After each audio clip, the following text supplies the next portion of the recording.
तो नेटफ्लिक्स के ऊपर आने वाली मूवी द ग्रे मैन एक बहुत ज़्यादा एंटिसिपेटेड मूवी थी इस साल की, जो कि नेटफ्लिक्स के ऊपर रिलीज़ होनी थी। अब माना जा रहा था कि ये मूवी जो है नेटफ्लिक्स के ऊपर आज तक की सबसे ज़्यादा बड़े बजट की मूवी होने वाली है। इसकी कास्ट के अंदर Chris Evans as a villain देखने वाले थे, Ryan Gosling, Dhanush, Ana de Armas, और इसको मूवी को डायरेक्ट किसी और ने नहीं बल्कि एवेंजर्स इन्फिनिटी वॉर और एंड गेम के डायरेक्टर एंथनी रूसो और जो रूसो यानी कि रूसो ब्रदर्स ने मिलकर किया था। तो इस पूरी की पूरी मूवी का हाइप तो काफ़ी ज़्यादा ही था और मैंने इस मूवी को देखने में थोड़ी सी देरी कर दी क्योंकि अभी कॉमिक कॉन सैन डिएगो चल रहा था, तो उसकी सारी की सारी अपडेट्स में मसरूफ थे। लेकिन क्या ये जो सारा का सारा हाइप इस मूवी के पीछे बना हुआ था और इसको इतना ज़्यादा जो है यहाँ पे सपोर्ट करने की कोशिश की जा रही थी, क्या वो वर्थ इट है? क्या ये मूवी इस काबिल है कि ये इतना ज़्यादा हाइप अपने हिस्से में ले सके? और क्या इसके अंदर सारे के सारे एक्टर्स ने अपनी परफॉर्मेंस दी है उस तरीके से जिस तरीके से हमने उसको एक्सपेक्ट किया था?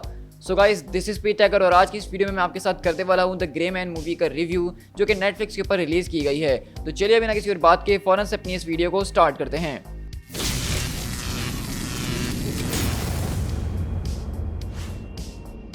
सबसे पहले अगर मैं इस मूवी की डायरेक्शन की बात करूं तो मैं ये कहूँगा कि एंथनी रूसो और जो रूसो हमेशा अपनी एक तरह की एक डायरेक्शन इस्तेमाल करते हैं जो कि आप कहीं पे भी देखेंगे तो वो सामने विजिबल हो ही जाती है। जहाँ पे आपको कैमरा एंगल्स थोड़े से अजीब से नज़र आएंगे, आपको स्मोक ज़्यादा नज़र आएगा, आपको ब्लर ज़्यादा नज़र आएगा, धुंधलापन ज़्यादा नज़र आएगा, और ये सारी की सारी चीज़ें इस मूवी के अंदर मौजूद थी जो कि रूसो ब्रदर्स के पूरे सिनेमेटोग्राफी को यहाँ पे शो कर रही थी। अब इसके अंदर ऐसी कोई खास बात नहीं है इनकी डायरेक्शन के अंदर कि मैं उसके ऊपर खास करके बात करूँ, लेकिन जो चीज़ खास है इस मूवी की वो है इसकी कास्ट। अब मैं सच में यहाँ पे सबसे पहले तो बात करना चाहूँगा क्रिस एवांस के कैरेक्टर के ऊपर, जो कि लॉयड हैंसन के कैरेक्टर को प्ले कर रहे थे इस मूवी के अंदर, और वो एक तरह का एजेंट था जिसको एजेंसी से निकाल दिया गया था उसके बिहेवियर की वजह से, और उसने अपनी प्राइवेट ऑर्गेनाइजेशन खोल ली और वही सारे के सारे काम अपनी मर्जी से कर रहा था। तो क्रिस एवांस का जो पूरा का पूरा उन्होंने लुक दिया था, उसके जो पूरा का पूरा कैरेक्टर बनाया था, वो मुझे बहुत ही ज़्यादा पसंद आया एज अ विलन। यानी कि उसकी शक्ल के ऊपर हराबीपन टपक रहा था, उसकी हरकतों से झलक रहा था कि वो कितना कमीना इंसान है, और इस पूरे के पूरे कैरेक्टर ने इस पूरी की पूरी मूवी के अंदर सारी की सारी जान डाली है, मेरा तो ऐसा ही मानना है। इसके अलावा अगर इस मूवी के मेन लीड के ऊपर हम बात करें जो कि रायन गॉसलिंग जिसको प्ले कर रहे थे, जिसका नाम मूवी के अंदर 6 हमें बताया गया है, तो वो एक तरह का एजेंट था जो कि CIA के लिए काम कर रहा था, और उसको अपनी एजेंसी के बारे में कुछ ऐसे राज पता चलते हैं जिसकी वजह से उसकी एजेंसी उसके खिलाफ हो जाती है। तो ये इस मूवी का बेसिक सा प्लॉट भी है जो कि इस पूरी की पूरी मूवी के अंदर चलने वाला है।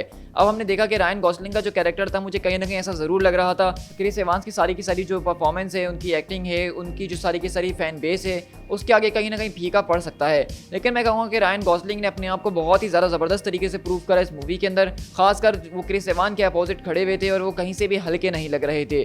तो मुझे इनके परफॉर्मेंस से, उनकी किसी भी चीज़ से कोई शिकायत नहीं है। इसी के बाद अगर मैं यहाँ पे बात करूँ एना दी अरमास की, तो वो तो भाई हलवा थी।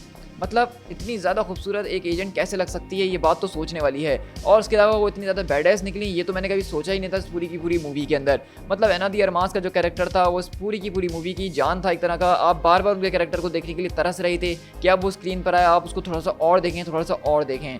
इसी के बाद मैं यहाँ पे बात करूँ धनुष के कैरेक्टर की, जो कि इंडिया से हमारे पास होने वाले थे और एक काफ़ी ज़्यादा मशहूर एक्टर भी हैं, काफ़ी टैलेंटेड इंसान भी हैं, और उनको इस मूवी के अंदर कास्ट किया गया। तो मुझे ऐसा लग रहा था कि शायद उनका छोटा मोटा सा कोई कैमियो हो सकता है, लेकिन जो रोल इनको यहाँ पे धनुष को दिया गया था इस मूवी के अंदर, उसको देख के तो मैं बिल्कुल चौंक करने रह गया। मतलब यहाँ पे उनको एक फुल ऑन एक्शन सीन दिया गया, उनके कैरेक्टर को इतना ज़्यादा स्ट्रॉन्ग दिखाया गया, उनके हाइप को इतना ज़्यादा बिल्डअप किया गया, तो वो सारी की सारी चीज़ें मुझे बहुत ही ज़्यादा पसंद आई।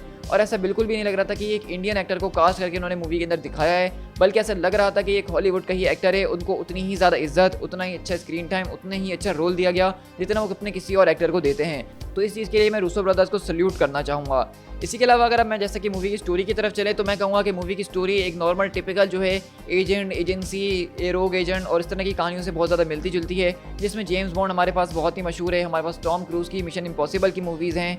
तो आप समझ सकते हैं कि इसमें जो मूवी स्टोरी होने वाली है वो कुछ इसी टाइप की होने वाली है। अब इसकी स्टोरी कोई ऐसी नहीं थी जिसके अंदर कोई बहुत ही ज़्यादा बड़ा किस्म का ट्विस्ट था जिसको आप आखिर में एक्सपेक्ट कर रहे होंगे। मूवी के अंदर उसी तरह के एलिमेंट्स हैं जो कि एक क्रिमिनल और स्पाई मूवी के अंदर होते हैं। आप पूरी स्टोरी को पहले से प्रेडिक्ट कर सकते हैं कि इसका विलन कौन होगा और आखिर में क्या होगा, लेकिन उस सबके बावजूद भी क्योंकि इसकी कास्ट और इसकी राइटिंग को इतनी ज़्यादा ज़बरदस्त तरीके से लिखा गया था कि इसकी स्टोरी से ज़्यादा आप इसके कैरेक्टर्स के ऊपर फोकस रहेंगे, और उसकी वजह से आप इस पूरी की पूरी मूवी को एंड तक एंजॉय करेंगे और कहीं पे भी बोर नहीं होंगे। अब अगर बात करें एक्शन की, क्योंकि ये एक बहुत ही ज़्यादा ज़बरदस्त किस्म की एक्शन मूवी होने वाली थी, तो इसके अंदर एंथनी रूसो और जो रूसो ने तकरीबन सारे के सारे एक्शंस को मोस्टली प्रैक्टिकल करने की कोशिश करी है। जिस तरह हमने कैप्टन अमेरिका विंटर सोल्जर और सिविल वॉर के अंदर अपने हैंड टू हैंड कॉम्बैट्स वगैरह को देखा था, एक्शन को देखा था, उसी तरीके का हमें एक्शन को जिसमें नजर आया है, जो कि मेरे हिसाब से बहुत ही ज़्यादा टॉप नॉच किस्म का है। और कहीं पे भी बुरा या फेक या CGI से भरा हुआ नहीं लग रहा था। तो ओवरऑल अगर देखा जाए तो ग्रे मैन जो मूवी थी मुझे काफ़ी ज़्यादा पसंद आई है। मैं इसके एंड में एक पोस्ट क्रेडिट सीन या एंड क्रेडिट सीन तो एक्सपेक्ट कर रहा था, जो कि अफसोस के साथ देखने को नहीं मिला। लेकिन अगर इस पूरी की पूरी मूवी की रेटिंग की बात की जाए तो मैं इसको सॉलिड 9 आउट ऑफ 10 टाइगर्स दे सकता हूँ, और मैं इसको हाईली रिकमेंड करूँगा कि आप लोग इसको जरूर देखिएगा। खासकर इसमें क्रिस एवांस का जो कैरेक्टर है वो मेरा फेवरेट होकर रहेगा इस पूरी की पूरी मूवी के बाद से। और अब मैं एक्सपेक्ट कर रहा हूँ कि अगर मार्वल में कभी क्रिस एवांस की वापसी एंट्री की जाती है तो उनको किसी एज अ विलन इंट्रोड्यूस करवाया जाए तो बिल्कुल मजा ही आके रह जाएगा। So guys, with that being said मैं इस वीडियो को यहीं पे रैप अप करता हूं। तो आप लोग मुझे कमेंट डाउन करके जरूर बताइएगा कि आपको मेरी ये वीडियो कैसी लगी है, और अगर आप फ्यूचर में इसी तरह की ऑसम वीडियोस, रिव्यूज और ट्रेलर ब्रेकडाउन्स वगैरह को देखना चाहते ही हैं तो मेरे चैनल स्पीड टाइगर एक्सप्लेन को जरूर सब्सक्राइब कीजिएगा। इसके अलावा मेरे मेन चैनल स्पीड टाइगर को भी चेकआउट करना मत भूलिएगा, जहां पे हम डेली बेसिस के ऊपर मार्वल और DC कॉमिक्स को शेयर कर रहे होते हैं। तो जाने से पहले मुझे फेसबुक, इंस्टाग्राम और ट्विटर पे फॉलो कर लीजिएगा, जहां पे मैं जबरदस्त तरीके की अपडेट्स आपके साथ शेयर कर ही रहा होता हूँ। So guys, this is speed tiger. मिलते हैं अपनी किसी और वीडियो के साथ। Till then, thank you so much.